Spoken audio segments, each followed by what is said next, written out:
Maestro, ¿sí? Buenas tardes, tengan todos ustedes, sean bienvenidos a esta conferencia. Voy a, pues, antes que nada, dar la bienvenida al ingeniero Ricardo Ayala por aceptar venir a darnos esta conferencia, ¿verdad? A compartir sus conocimientos. Y me voy a permitir presentarlo. Aquí tenemos una breve reseña acerca de lo que es la conferencia que voy a omitir por no tiempo, y me voy a ir directo a la presentación del ingeniero. Bueno, nos acompaña en esta mañana el ingeniero bioquímico egresado del Tecnológico Nacional de México, Campus Jiquilpan, con especialidad en biotecnología de alimentos. Posee 5 años de experiencia laboral en diversos sectores de la región del Valle de Zamora, en el estado de Michoacán, como son procesamiento de frutas y hortalizas, elaboración de bebidas y la industria cárnica. Se ha desempeñado en áreas como producción, calidad y sanidad. Actualmente lleva una trayectoria de 4 años como docente en el Tecnológico Nacional de México Campus Zamora, en donde imparte diferentes materias, entre las cuales resaltan tecnología de cárnicos, evaluación sensorial, tecnología de frutas, hortalizas y confitería, ciencia de los alimentos y análisis de alimentos, en la carrera de Ingeniería en Industrias Alimentarias. Ha participado como jurado en concursos regionales de ciencias básicas y ha fungido como coasesor en el desarrollo de tesis de varios de sus alumnos. Por último, se encuentra cursando el 3er semestre de la maestría en educación virtual del estado de Guanajuato. Y pues sin más preámbulo, les doy la palabra al maestro Ricardo. Bienvenido, maestro. Ok, maestra, muchas gracias. Muy amable. Muy bien, vamos a comenzar con lo que es nuestra presentación de hoy. Vamos a ver un poquito sobre lo que son los polisacáridos.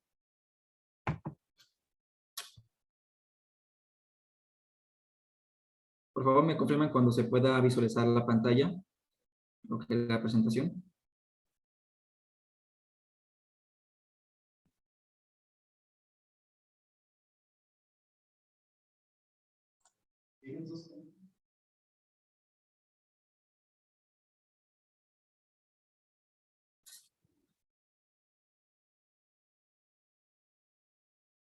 Muy bien, comenzamos.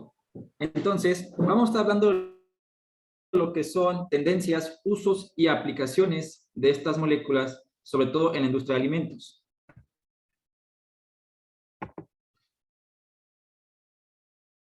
Y bueno, para empezar a definir esto, vamos a comprender un poquito de contexto qué es lo que es un polisacárido. Pues usamos la palabra polisacárido, pero como que no hace falta aterrizar para saber a qué refiere esto. Cuando hablamos de polisacáridos, hablamos de moléculas de elevado peso molecular que están constituidas por unidades de monosacáridos unidas por enlace glicosídico. Entonces, hablamos de que son moléculas que se encuentran presentes en plantas y también animales, en este caso, siendo mucho más abundantes en los primeros, en plantas. Ok, un poquito lo que es el temario que vamos a abordar el día de hoy. Vamos a hacer una pequeña introducción a lo que es al respecto. Vamos después a partir a lo que son diferentes tipos de polisacáridos, entre los que mencionamos almidones, pectinas, gomas y mucílagos. Respecto a ellos, también vamos a abordar lo que son definiciones, composiciones, clasificación y usos y aplicaciones. Posterior, vamos a ir a la parte de las tendencias actuales, en lo que es el uso de estas, los campos de oportunidad que tenemos, lo que refiere al mismo, y las referencias de la información. Entonces, cuando hablamos de polisacáridos, hablamos de gomas, pectinas, mucílagos, almidones, hablamos principalmente de aditivos alimentarios. Estos se aplican dentro de lo que es la industria de los alimentos para poder ofrecer diferentes soluciones a problemáticas que podemos tener con respecto a funcionalidad de un producto. Entonces, vamos a ir viendo un poquito de qué características me puede proporcionar cada uno de estos polisacáridos. Entonces, decíamos que eran moléculas de elevado peso molecular, constituida por 10 o más monosacáridos. Entonces, estas decíamos que también eran mucho más abundantes en lo que es plantas que animales y, bueno, fungen de dos maneras, como moléculas de estructura y moléculas de reserva de energía. Y de acuerdo a lo que viene siendo clasificación, se pueden clasificar, como dijimos, en estructura y composición. En la parte de estructura tenemos que hay moléculas como la celulosa o la quitina, las cuales fungen esta aplicación de poder dar pues, resistencia a lo que son plantas animales, y de reserva como es el almidón y el glucógeno, que permiten tener disponibilidad de energía. En la parte de la composición podemos tener nosotros que se clasifican en homopolisacáridos y heteropolisacáridos. Destaco, en la primera composición de homopolisacáridos se refiere a que todas las moléculas, todos los monómeros son iguales en la misma cadena, mientras que los heteropolisacáridos hablamos de que esa secuencia va a ser diferente, es decir, puede haber dos moléculas de un monómero y luego una de otro y se va alterando sucesivamente, donde encontramos en estas últimas las pectinas. Ahora bien, dentro de lo que compete la primera parte decíamos, ok, a lo que son polisacáridos de estructura, destacamos principalmente dos, la celulosa, que se encuentra formando principalmente la pared de las plantas y algunas bacterias, y la quitina, que compone lo que es el exoesqueleto de artrópodos, crustáceos, camarones, langostas, y también lo que es la pared celular del hongo. Mientras que los polisacáridos de reserva tenemos que los principales, así destacadamente, es el almidón y el glucógeno. El almidón dentro de lo que son semillas cereales como el trigo, el maíz, la avena, y el glucógeno, obviamente, pues en lo que son los animales, es la molécula que tenemos nosotros en la sangre de la cual disponemos cuando requerimos energía.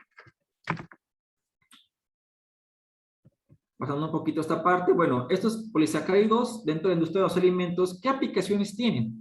Podemos destacar muchas, la verdad hay bastantes, pero de manera general podemos clasificarlos como espesantes, estabilizantes, gelificantes, obtención de jarabes, obtención de alcohol, fabricación de biopelículas, que esto pues es así que reciente, fabricación de biopolímeros, entre otros usos que podemos destacar a continuación.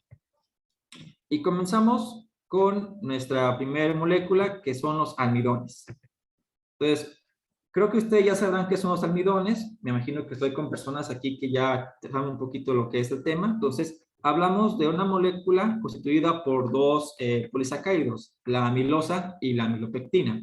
De manera general, está constituida también por lo que son moléculas de glucosa unidas entre sí por enlaces alfa 1,4 y alfa 1,6. Principalmente este almidón, a manera alimenticia, se obtiene de lo que son dos fuentes, que es maíz y papa, siendo la primera la principal, ya que esta primera obtenemos un rendimiento aproximadamente como del 70%. Entonces, es mucho más rentable obtener almidón del maíz que de la papa. ¿Cómo se obtiene este almidón del maíz? Bueno, digamos que los granos de maíz se dejan remojando, se dejan que se hinchen, llega un punto en el cual ya absorben lo suficiente agua, después de ahí pasa lo que es una trituración, una molienda, se separa lo que es el gluten del resto, también lo que es la cáscara, y solamente nos queda el almidón disuelto. Posteriormente pasa lo que es un secado y pues un proceso de purificación. Ahora bien, dentro de lo que es el almidón, podemos destacar que si nosotros observamos en microscopio una muestra de cualquier almidón, ya sea de maíz, de arroz, de avena, etcétera, podemos encontrar que su morfología es distinta una de la otra. Y va a depender principalmente del genotipo de la planta o semilla que estemos tratando, y también va a depender obviamente pues de la especie, ¿no? Entonces hablamos de que principalmente lo que es el maíz posee gránulos de manera poligonal, mientras que lo que son semillas como arroz y cebada, la forma que tienen es más bien redonda o tendiendo a ser elíptica. Esto hasta cierto punto influye en las propiedades funcionales y biológicas que nosotros queremos ahora sí que aplicar a un alimento. Y bien, este almidón como características o como propiedades tiene que pues son solubles principalmente en agua fría y forman pues soluciones moderadamente estables. Tienen la capacidad de que se puedan calentar, y al momento de que se caliente una solución de agua pueden desarrollar viscosidad hasta tal punto de que pueda formarse lo que es un gel. Ahora bien, estos almidones pueden ser utilizados como estabilizantes, espesantes y gelificantes, donde en aproximadamente un pH de 5 a 7 tiene un mejor resultado. ¿Que puedo bajar un poquito más el pH para formar un gel? Sí se puede.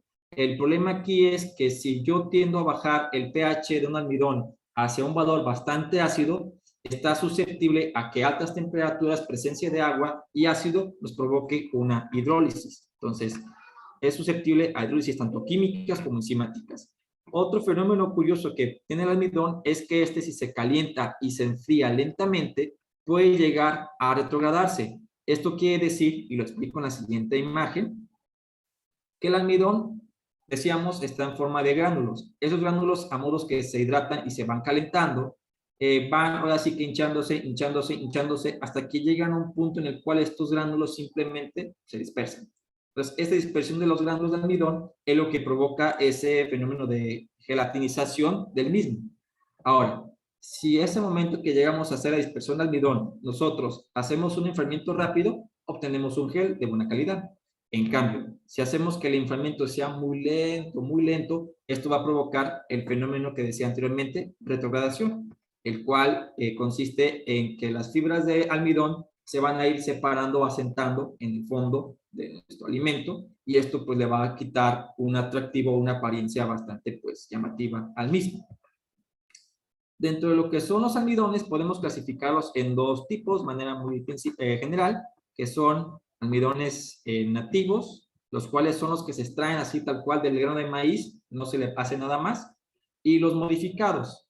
En el caso de los modificados, pues tenemos que estos pueden ser alterados química, físico o enzimáticamente para darle una funcionalidad o un atributo según sea las especificaciones del cliente en su materia prima. Entonces, pueden ser oxidados, hidrolizados, esterificados, esterificados o pregelatinizados. Si se requiere en este caso que sea transparente, que sea más resistente, que gelatinice a menor temperatura o para que desarrolle ciertas texturas o consistencias. ¿Hasta aquí vamos bien? Ahora, ¿sí? Vamos viendo que esta aplicación de almidones ahora sí que es amplia. De hecho, desde lo que surgió la industria alimentaria, esta aplicación de almidón ha sido bastante amplia en una gran gama de productos, entre los que encontramos panificaciones, confiterías, salsas, bebidas, aderezos, productos cárnicos, lácteos, alimentos para bebés, estabilizadores de yogur. ¿Y esto por qué? Porque hablamos de que el almidón es una materia prima bastante barata a comparación de otras. No obstante, dentro de lo que es el almidón, recordemos que es un polisacárido constituido por moléculas de glucosa. Esta glucosa, obviamente, el cuerpo la va a aprovechar para obtener energía. Y ahorita, pues ya saben que tenemos mucho de esta tendencia de que por la norma 051, pues ahora sí que está con todo hacia lo que es los alimentos, en procurar que estos pues tengan un bajo contenido energético y un mayor contenido nutricional. A pesar de que, ok, los azúcares son buenos en su medida, si tenemos un exceso de estos, pues ahora sí que estamos dándole pues un poquito más un enfoque negativo a que tenga exceso de calorías. Entonces, esta parte de la aplicación de almidones en la industria alimentaria en lo que es a función de estabilizantes y espesantes ha ido menguando para no cargar tan calóricamente un producto. Entonces, vamos a ver que para este tipo de productos como almidones ha habido sustitutos entre los que encontramos pectinas y gomas, perdón, para darle pues una mejor función que no comprometa el aporte calórico del alimento. Y bueno, partimos ahora a lo que son las pectinas. Entonces las pectinas en este caso son el principal ingrediente para lo que es elaboración de mermeladas, jaleas, compotas, gomitas, entre otras cosas más.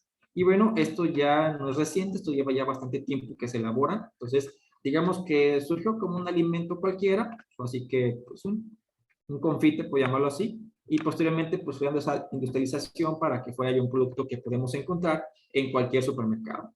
Bueno, en recreación de la historia un poquito lo que es la pectina, esta se obtiene a partir de lo que es la parte de Alemania, donde acá, curiosamente, en Alemania se fabrica un producto que es el vino de manzana, el Apfelwein. Entonces, ese Apfelwein solamente aprovechaba lo que era la pulpa de la manzana y descartaba las cáscaras. Entonces, eso pues generaba un problema, ¿no? Entonces, ¿qué decidieron hacer? Pues prácticamente agarrar esas cáscaras de manzana y obtener lo que son, así que gramos, por decirlo así, de pectina del mismo. Entonces, vieron que efectivamente esta pectina que Braconot, ese señor que está aquí, aisló, tenía propiedades gelificantes en ciertas frutas y hortalizas. Ahora bien, estas pectinas están constituidas de lo que son, al igual que las almidones, cadenas largas. Pero aquí hablamos de otra molécula, que son el ácido galacturónico, ¿ok? Y en este caso, el ácido galactónico que compone la pectina tiene ciertas ramificaciones o esterificaciones que le dan un atributo que se llama metoxilado. Entonces, aquí tenemos en pantalla lo que es una molécula de pectina de manera muy básica. Entonces, podemos observar la cadena lineal de ácido galacturónico y las ramificaciones o los metoxilos que están presentes a los costados. Entre más metoxilo o más esterificaciones tenga una pectina, va a ser de mayor grado para gelificar, siempre y cuando se utilice para jaleas o mermeladas con alto contenido de azúcar. Cabe mencionar que si yo quiero gelificar una mermelada o hacer una mermelada bajo en azúcares o sin azúcares añadidos, tengo que recurrir a otro tipo de mermelada, pectina, la cual pues es distinta en composición y en función. ¿Ok? Un poquito lo que la estructura, de hecho, actualmente se ha hecho pues estudios exactamente de cómo ha sido la pectina, cómo se compone, y vieron que no solamente se basa a ácido galactónico, sino que vieron que participan otros monosacáridos o compuestos que son lo que es ácido galactónico, galacturosa, rabinosa, glucosa, entre otras ramificaciones más. Entonces, ¿por qué les muestro esta parte?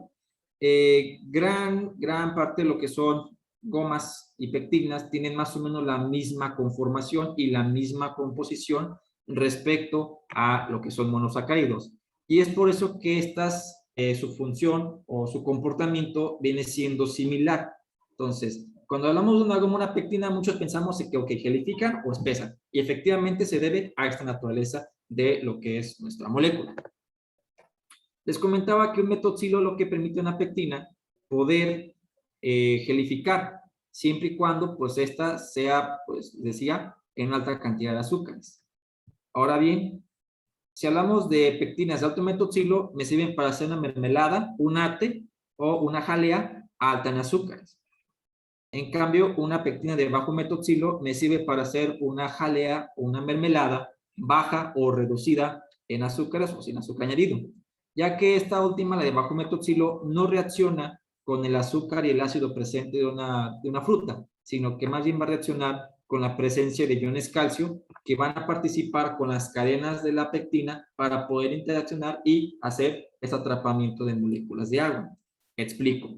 Generalmente lo que son gomas y pectinas y mucílagos, el mecanismo de acción que tienen es que, ok, si se fijaron, son cadenas largas, muy ramificadas, en las cuales estas, al momento de que yo adiciono al agua, tienen algunas, en este caso, dispersarse, es decir, ok, se hace cada una para donde quiera, y en este caso, pues no atrapa nada de agua.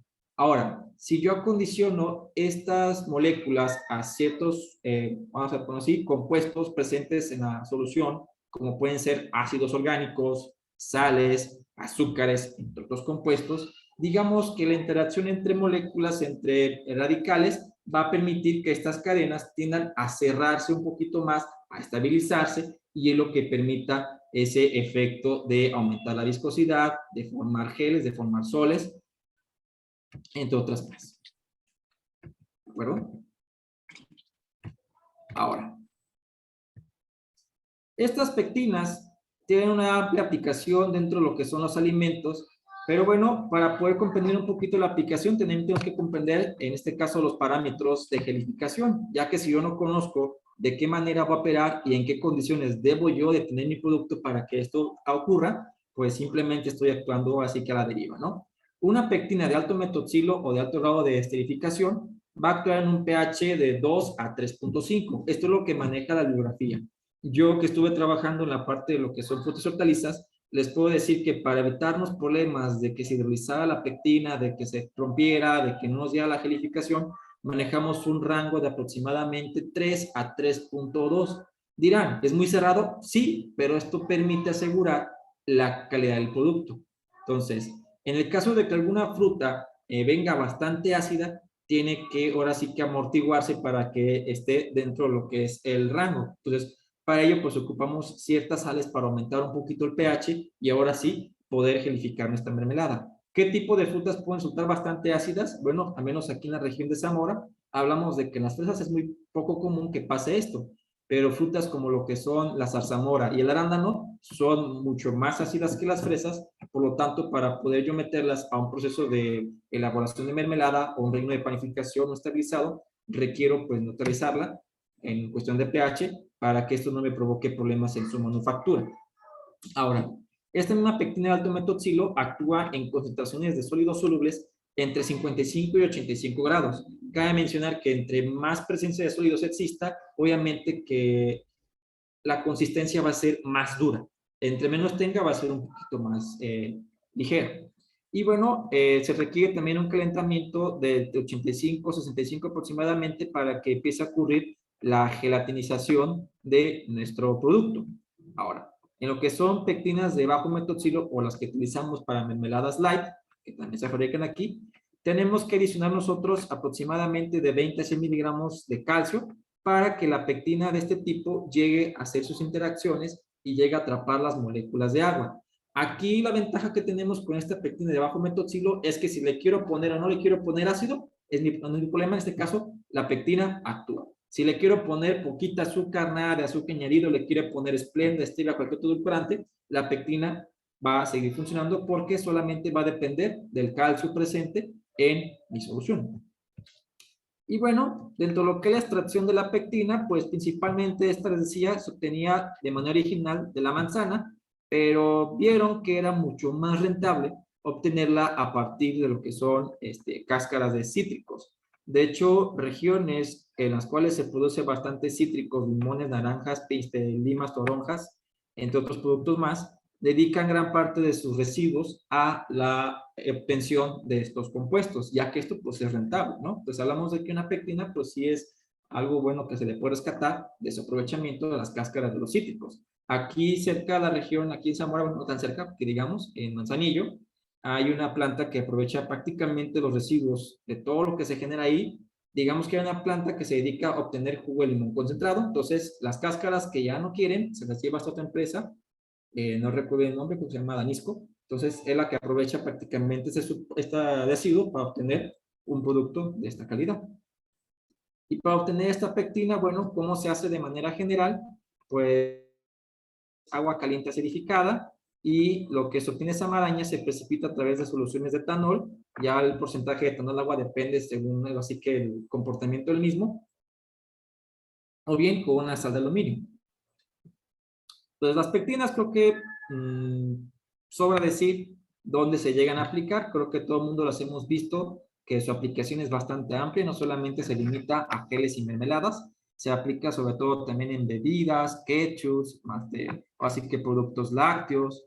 Y bueno, también en la parte de lo que son bebidas dietéticas. Entonces, ya que esto permite la gelificación o el espesamiento de ciertos productos sin recurrir al almidón, que decíamos que era pues un producto de alto grado calórico. Entonces la pectina afortunadamente no nos da ese aporte de calorías, entonces es como que utilizarla, pues bueno, con confianza, ¿no? Ahora hablando un poquito de gomas, ya pasando a esta parte, tenemos nosotros que estas son similares a lo que son las pectinas, entonces también son en moléculas de elevado peso molecular, las cuales pues forman lo que son hidrocoloides, vamos a llamarlo así, en las cuales en este caso pues pueden proporcionar a una solución ya bien sea que estabilice, espese o gelifique inclusive. Y bueno, ¿por qué son tan importantes en este caso las gomas dentro de la industria alimentaria? Ok, les comento. Si yo quisiera hacer, por ejemplo, un relleno de panificación para una cierta marca de aquí de México, no voy a decir marca, ¿verdad? Pero bueno, llega a pasar que solamente utilizo pectina para gelificar mi relleno de panificación de una tartina o de cierto pastelito. Digamos que esta, pues, aumento de que se le aplica cada momento de que se incorpora el producto, no va a aguantar las condiciones de manejo del producto. Entonces, ¿qué se requiere para ello? Pues agregar una cierta cantidad de gomas para que el producto pues tenga consistencia, para que se disperse adecuadamente, para que se quede donde esté, para que no represente ningún problema en su aplicabilidad y en lo que es el manejo del mismo. Les comento, generalmente aquí dentro de lo que es la región, aparte que nos aprovecha lo que es las frutas rojas, lo que son fresas, frambuesas, nuez, zamora, entre otras más de temporada. Y dentro de la gama de productos que se elaboran aquí en la región encontramos mermeladas, jaleas, rellenos de panificación, encontramos lo que son mangas de relleno, estabilizados para yogur, para helados. Entonces, han visto que se requiere prácticamente el uso de estas gomas para fortalecer pues, la funcionalidad del producto. Y bueno, hasta cierto punto también el hecho de que utilice una goma puede incluso sustituir el uso de pectinas y esto pues a cierto punto pues economizar mi proceso. Bueno, las gomas de manera general pues son de apariencia translúcida o blanquecina, dependiendo según donde se obtengan, son gomosas, válgame la redundancia, y estas pues se aplican de manera industrial o comercial, según sea el caso, y para este fin pues se requiere que esté molida o granulada. Esa se puede obtener a partir de lo que son exudados de plantas, semillas, hojas, algas o microorganismos, y bueno, pueden disolverse tanto bien en agua caliente o en agua fría. De manera personal, para poder disolverlas, yo recomiendo que sea en agua fría, ya que si nosotros disolvemos una goma en agua caliente, esta al momento de que interactúa con la temperatura del solvente, va a empezar a hincharse y al momento de que queremos incorporarla homogéneamente, va a formar lo que son pequeños, ¿cómo se puede llamar? Acoplamiento de gránulos que no se van a disolver y esto puede provocar un problema en lo que es el producto. Entonces, siempre recomiendo que lo que son gomas y pectinas se disuelvan en frío y esto obviamente con mucha cizalla, mucha agitación. Entonces, al momento de que se incorpora una goma, una pectina al agua, tiene que ser de manera muy moderada, porque si yo aviento pues, todo el puño de mi sustancia a lo que es el agua, se van a formar esos pequeños gránulos que no se disuelven. Entonces, eso me provoca un problema pues, funcional y estético. Entonces, esa es mi recomendación.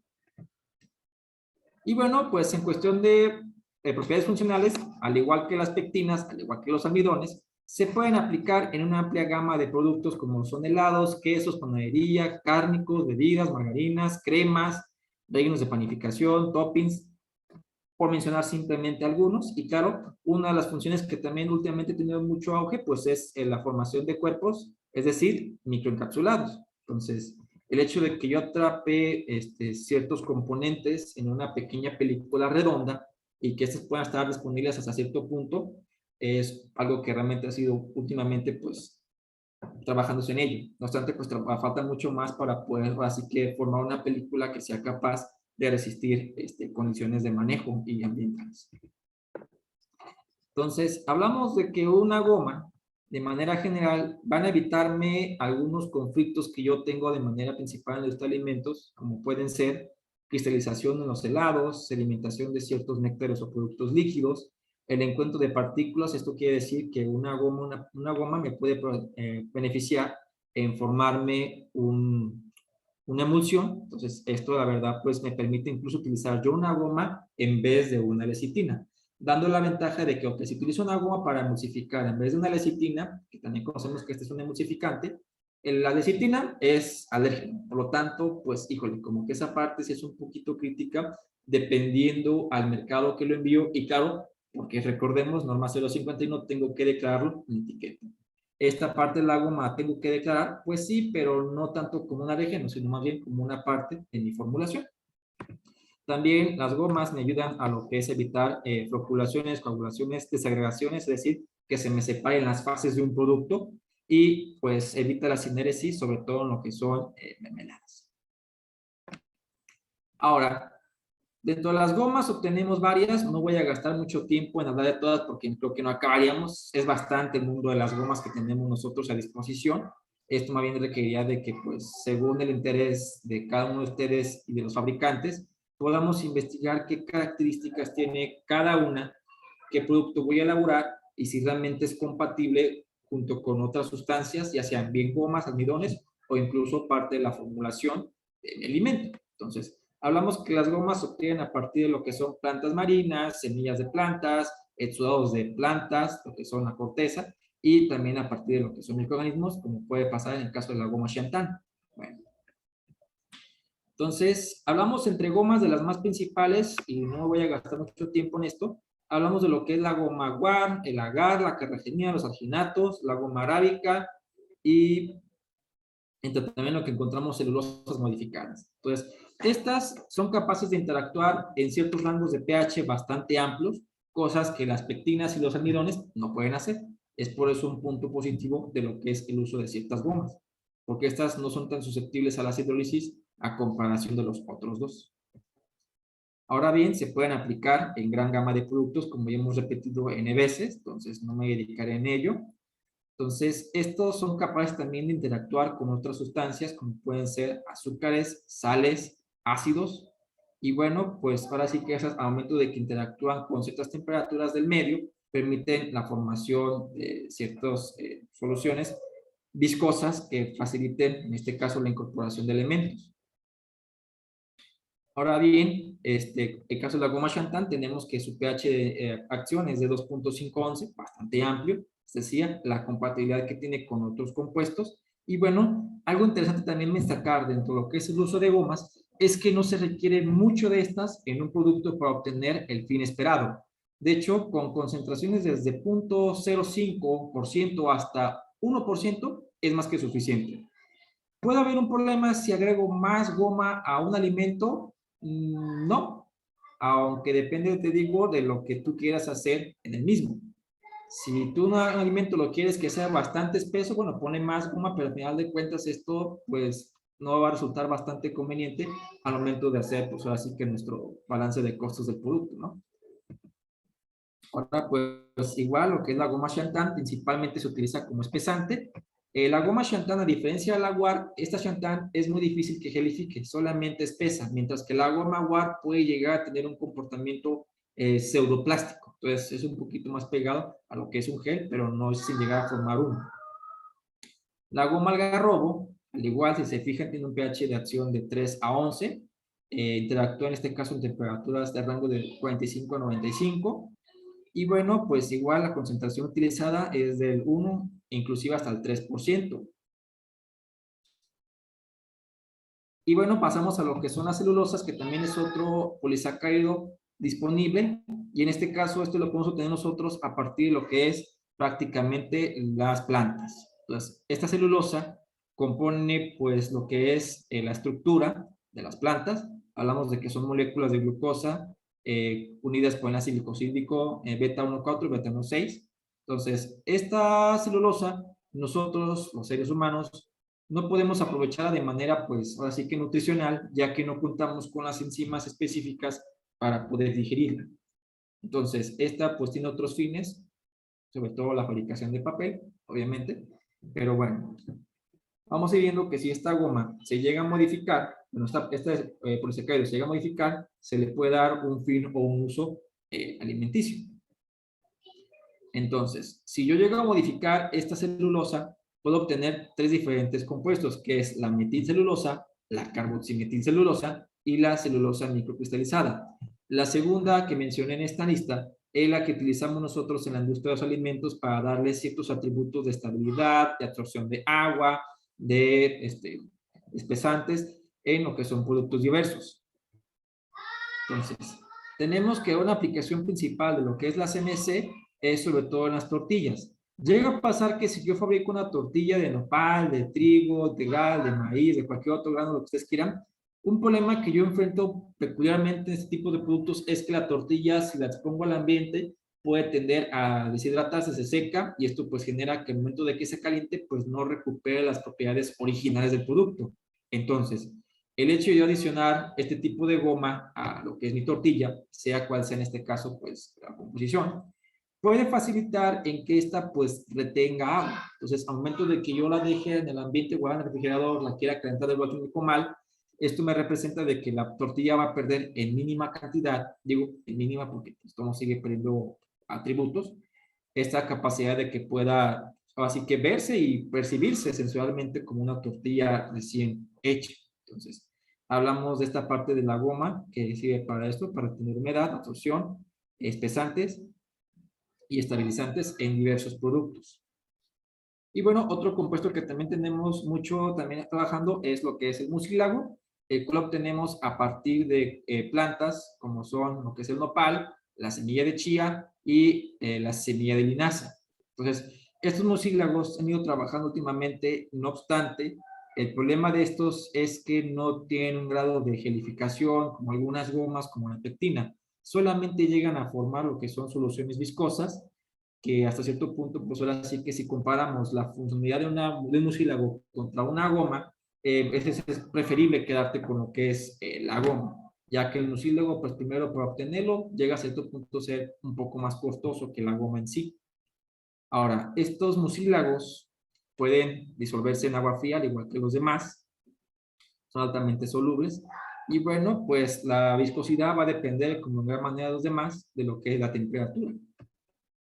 Y estas pues se pueden aplicar, al igual que los demás, como estabilizantes, espesantes, formación de películas y desarrollo de microcapsulados. Y bueno, los alginatos que en este caso obtenemos nosotros a partir de lo que son algas marinas. Y bien, estas alginatos, pues ahora sí que dan una buena capacidad de gelificación, una alta viscosidad y sobre todo al interactuar con lo que son el calcio. Estas pueden interactuar en un pH de 5 a 10 y en pH menores a 5, pues digamos que su viscosidad tiende a ser menor. Entonces la aplicación de los mismos es un poquito más amplia que en los casos anteriores. Ahora tenemos también el agar, que se obtiene también a partir de lo que son algas.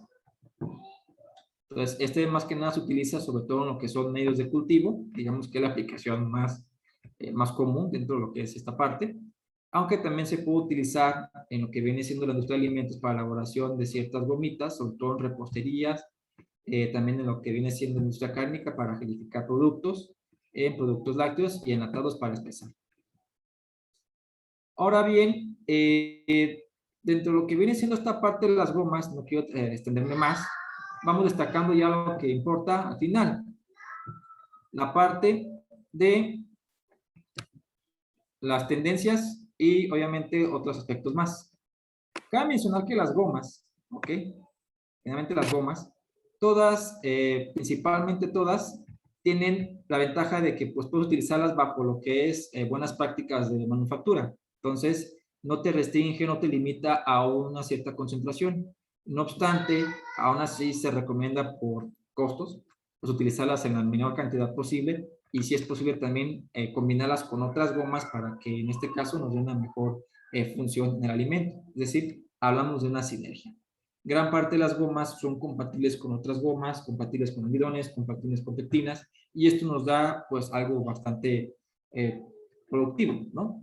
El único tema de que decíamos que si agrego más goma a un producto alimenticio, lo digo así, tal vez chusco, lo único que te pueda pasar es de que te provoque pues un efecto laxante, ¿no? Entonces, es por eso que se recomienda bajas cantidades de estas gomas y polisacáridos en los alimentos. Recordemos que son polisacáridos, algunos son principalmente fibras, no son del todo, pues así que aprovechables en el cuerpo humano, así como entran, salen, entonces simplemente es respetar los límites que se nos recomienda, ya sea por bien por parte de la Unión Europea o de la EPDA o cualquier otro organismo pertinente en cuestión de uso y dosificación.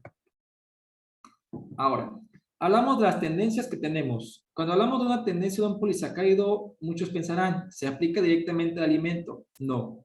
Actualmente las tendencias que tenemos es que podamos aprovechar ciertos residuos de procesos industriales para obtener estas gomas, pectinas, mucílagos y demás polisacáridos, pero no para fines de, ok, lo aplico al alimento como aditivo, sino más bien para la fabricación de lo que son materiales biodegradables o comestibles. Entonces, esto es lo que actualmente tenemos ahorita con la parte del aprovechamiento de estas sustancias. Ahora bien, dentro de lo que viene siendo la parte del uso de sustancias, lo que son polisacáridos, el principal que se ha utilizado es el almidón, ya que este pues, representa pues, un bajo costo al momento de utilizarse. Se ha observado que este almidón, si se llega a someter a ciertas condiciones, puede llegarse a destruir y forman lo que son complejos cristalinos bastante rígidos, los cuales pues, podemos aprovechar para la fabricación de platos, de cubiertos, de pajillas. El único tema que tenemos del almidón es que este pues, es una sustancia que si interactúa con agua puede llegarse a disolver fácilmente. Por lo tanto, se ha trabajado en poder darle o así que esa resistencia tanto mecánica como al agua a través de ciertos clasificantes. El tema que también existe mucho es de qué tan compostables o biodegradables sean este tipo de bolsas. Digamos que va a depender de la composición. Si hablamos de que es un bioplástico, hablamos que un bioplástico viene siendo cierta parte polisacáridos, otros compuestos degradables y otro porcentaje corresponde pues a lo que son sintéticos de petróleo, principalmente polietileno de baja densidad. Entonces, algo que ahorita está mucho en controversia es de que, ok, un producto de estos lamentablemente no llega a ser del todo compostable porque la parte orgánica, bueno, se degrada, los microorganismos llegan, la atacan, la degradan, pero la parte que es sintética sigue allí. Entonces, esto es un campo de oportunidad para nosotros, como ingenieros bioquímicos, de poder ir investigando y desarrollando compuestos que efectivamente cumplan con esa biodegradabilidad de las sustancias y que cumplan también pues, con la función de poder resistir ciertas condiciones mecánicas y otros agentes, como lo que es el agua. Ahora bien, dentro de lo que es este tipo de polisacáridos utilizados para la formación de biopelículas, de bioenvases, de nuevos materiales, estos deben de reunir ciertas características como son la comestibilidad. En algunos casos se pretende que algunas sustancias, algunas biopelículas sean comestibles. Tener dureza, transparencia, que permita ver, observar lo que hay del otro lado, esto para una mejor presentación de un producto. Y bueno, su debida permeabilidad. Recuerden que hay productos que requieren cierta migración de oxígeno y humedad del ambiente para poder estar así que en buen estado. Entonces, se requiere que esta permeabilidad pues, sea ad hoc al producto que estemos nosotros tratando de envasar. Y bueno, entre lo que son algunas gomas y polisacáridos utilizados para ese tipo de procesos, tenemos lo que son pectinas, celulosas, alginatos, quitosanos, carrageinas y goma arábica. Entonces, vemos que lejos de aplicarlo ya como un aditivo en la industria de alimentos, estamos buscando darle un enfoque más hacia lo que son soluciones actuales en torno a así que la parte ambiental. Entonces, tenemos como campos de oportunidad el aprovechar tal vez los residuos orgánicos que surjan de las industrias, como lo que son cáscaras de piña, de cítricos, lo que son las patas de fresa, los penachos de las piñas, entre otros residuos más de tipo, para poder obtener lo que son gomas o bien ya directamente lo que son los bioplásticos. Entonces, no solamente basta con obtener estas sustancias, sino también caracterizarlas. Es decir, que yo sepa de qué manera están conformadas y al momento de que yo conozca su composición aproximada, ver si me es viable o funcional para ciertos procesos o productos. Hay que también checar que en este caso, pues los plásticos que se generen de maneras así que biodegradables realmente lo sean. Entonces, como una conclusión de esta parte de lo que son los polisacáridos, tenemos que estos pues llegan a utilizarse en la industria de alimentos como aditivo y realmente nos permiten tener productos de buena calidad, mejoran su funcionalidad, su presentación y hacen que sean altamente competentes en un mercado globalizado. Tenemos que también estos polisacáridos más bien deben de explotarse o explotarse para lo que es así que la fabricación de ciertas sustancias o materiales que puedan satisfacer necesidades actuales en materia ambiental. Y bueno, pues también tratar de aprovechar las materias primas. Si se fijaron en lo que la presentación, obteníamos que las gomas a partir de ciertos exudados de plantas, semillas y demás. Ya para concluir con esto y doy a modo de reflexión, creo que hemos visto nosotros que cada año en lo que es la zona del Caribe hay un problema de sargazo. Entonces, sería bueno trabajar sobre esa parte para poder aprovechar ese sargazo que no se utiliza para nada, simplemente se acumula, se va a tirar ya a tierra adentro y que se echa a perder. Entonces, creo que sería bueno aprovechar tal vez ese problema para la obtención de ciertas gomas que pueden aplicarse, ahora sí que para solucionar una problemática y una vez de pasada, pues darle un valor agregado.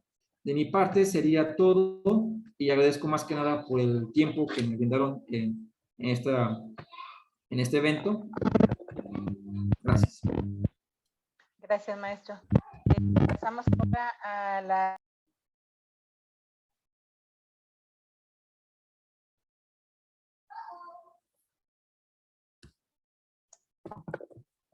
Chela, tu micrófono está apagado. Micrófono, Chela.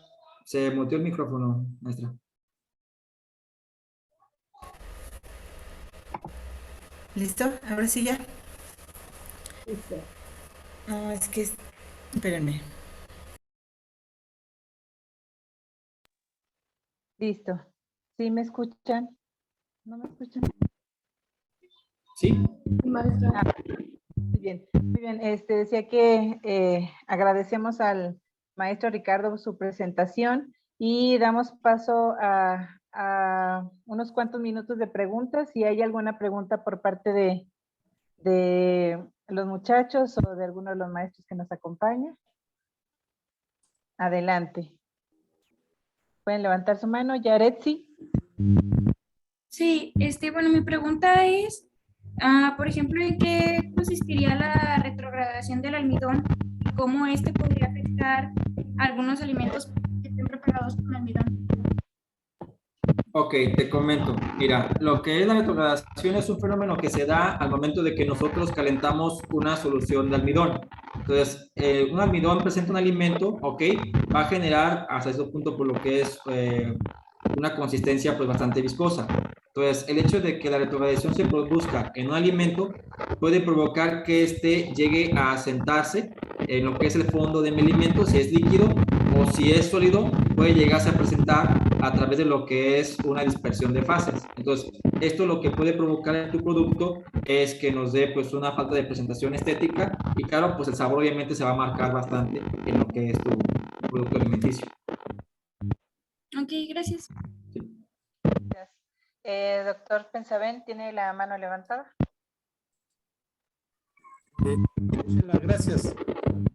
Ricardo, a ver, a mí como que, mira, en la vida práctica, Ricardo, nosotros aquí elaboramos mermeladas y elaboramos otros productos alimenticios.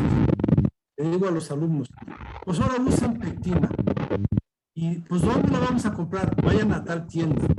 Y van a esa tienda y la tienda pues no les especifica si es de alto metoxilo, si es de bajo metoxilo. Los alumnos pues muy inocentemente compran la pectina y van y se la agregan. Comercialmente yo sé que hay de alto metoxilo y de bajo metoxilo. ¿Sí lo hay, Ricardo? ¿Sí se Pues vende? De manera comercial, digamos que ahora sí que la que más se comercializa pues es la de alto metoxilo, ya que así que depende, según las necesidades del fabricante, tiene que buscar ya con, pues, con lo que viene siendo un proveedor, pues una que se ajuste a lo que le quiera. Entonces yo le comento porque nosotros acá trabajamos en la industria, tenemos esos tipos de pectina, la de alto y la de bajo metoxilo.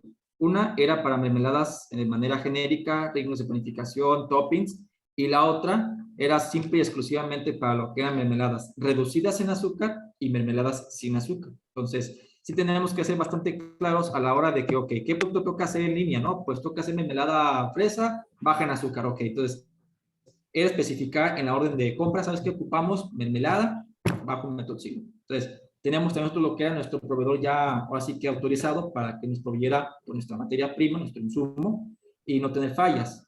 Entonces, es un poquito complicado de manera muy común, vamos a llamarlo así, que obtengamos pectinas de bajo metoxilo, ya que estas solamente se llegan a utilizar en la industria para lo que son cantidades grandes de producto. Oye, Ricardo, otra pregunta. A mí me ha tocado ver en un centro de investigación que estaban elaborando una mermelada de durazno o chabacán. Y yo veía a la persona que estaba elaborando, era un proyecto de investigación, casi al último le agregaban la pectina mezclada con azúcar. ¿Qué de cierto hay? ¿Se debe de agregar la pectina unos minutos antes de que se termine el proceso de elaboración? ¿Se debe de mezclar con el azúcar o directamente? Ok, mire, de manera práctica le comento, principalmente lo que vamos a hacer nosotros con nuestra fruta o hortaliza, dependiendo del caso, tenemos que someterla a un tratamiento térmico, esto más que nada pues para reblandecer la textura y dos, para inhibir ciertas enzimas que puedan provocar una hidrólisis en la misma. Entonces, primero, tratamiento térmico. Segundo, en la parte de la concentración de azúcares, este caso debe de ser de manera gradual. Entonces, nosotros lo que hacemos era pues agregar la mitad del azúcar al inicio y ya conforme vaya pasando el proceso térmico, agregar la otra mitad y al final lo que es la pectina. Esto también para evitar que la misma tuviera mucho tiempo de contacto con lo que es el medio. Entonces, recordemos que es un polisacárido. En este caso, si no cuido yo las condiciones de temperatura, pH, puede ahora sí que originarse una hidrólisis y esto lejos de que me gelifique, pues simplemente el producto no va a llegar a ese fin. Muy bien, Ricardo. Oye, Ricardo, otra pregunta más con respecto a las gomas. Aquí los alumnos están ahorita elaborando helados y helados. Me hacen un montón de helados. Yo creo que hay que decirle a los alumnos que deben de agregarle a la formulación de los helados, pues la goma guar, ¿verdad? Tú que eres Así es. tierras donde son una tierra frutícola y sobre todo mucho se caracterizan por las paletas michoacanas, ¿nos recomiendas a los alumnos que usen su goma guar para su formulación de los helados? Ok, tendríamos que checar más que nada cuál es el fin que ellos quieren acorde a su producto. Entonces, si lo que realmente quieren evitar es una cristalización del agua dentro del mismo, puedo recomendar lo que es una goma guar o, en este caso, hacer un poquito una combinación de gomas, es decir, hacer una combinación de goma guar, goma Shantan, lo que viene siendo CMC, y por último, si hablamos de un producto lácteo, recomiendo que utilicen carragenina. Entonces, la carragenina más que nada tiene la función de emulsificar, sobre todo esta parte de lo que son productos lácteos.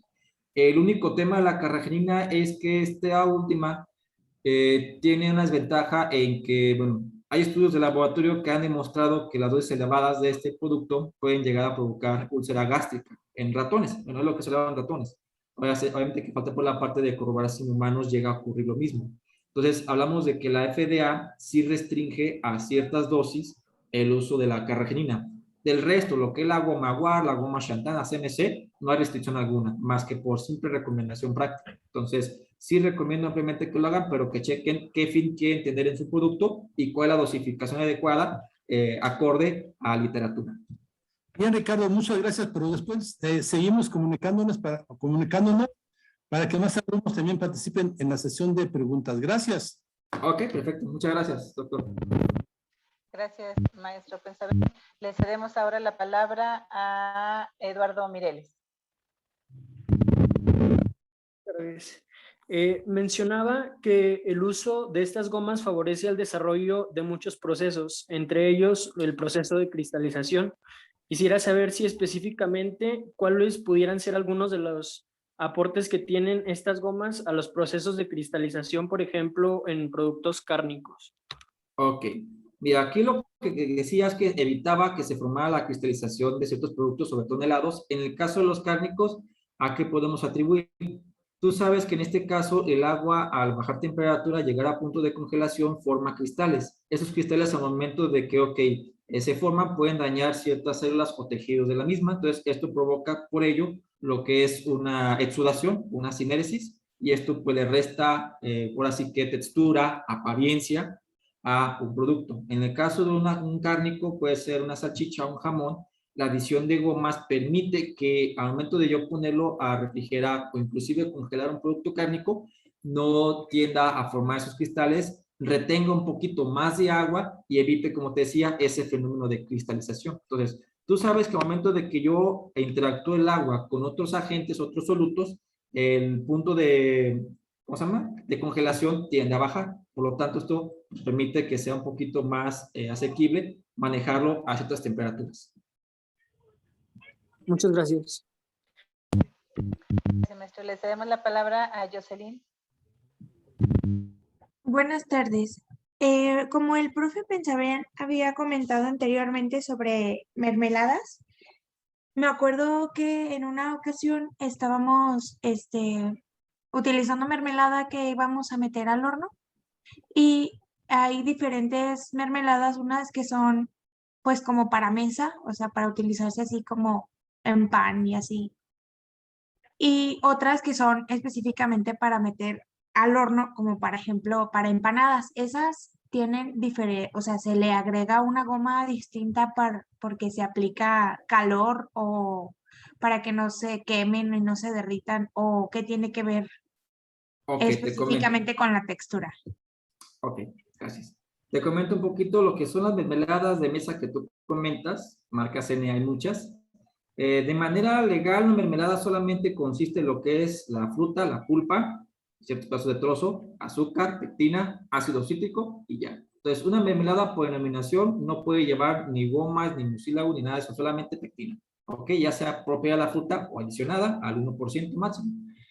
En el caso de un relleno, una mermelada que dices tú que va para fines de panificación, esta debe de tener ciertas características que permitan soportar, número 1, las altas temperaturas y número 2, por la pérdida de humedad. Entonces, Si yo coloco una mermelada de mesa en un relleno de algún pan, un pastelito, me voy a dar cuenta que esta va a tender a escaparse del pan, se va incluso a quemar y va a tener una apariencia bastante, pues, así que desagradable. Entonces, el hecho de que tú adiciones una goma, entonces recuerda que la goma lo que hace es, en una de sus funciones, es ser un estabilizante, es decir, digamos que permite conservar las propiedades del producto sin que se altere debido a los procesos ambientales que existen. En este caso, una mermelada de panificación, de manera general, lo que lleva es, ok, la pectina, que en este caso la que da la calificación, pero también se le adiciona lo que es goma arábica, algarrobo, y puede llevar también lo que es un poco de CMC, depende del caso. Entonces, estas gomas que tú adiciones en cierta proporción permiten que al momento de que tú sometas a horneado tu producto, ya sea galleta, pan, pastelito, no tienda, número uno, a fluir, o sea, no se funda. Y la otra, de que permite tener esa consistencia característica para que una vez que lo saques del horno, quede tal cual. Ok, muchísimas gracias. Gracias, Jocelyn. Doctor Pensaben. Sí, para Jocelyn. Mire, Jocelyn, cuando nosotros vamos a hacer, por ejemplo, pues empanadas rellenas de mermelada, pues no vamos a poner cualquier mermelada. Oigan, cuando uno va a una tienda que vende las mermeladas, ahí le dicen a uno, ¿quiere mermelada para hornear o mermelada para untar? Entonces uno, si va a hacer un pan horneado, pues debe uno de comprar la mermelada para hornear.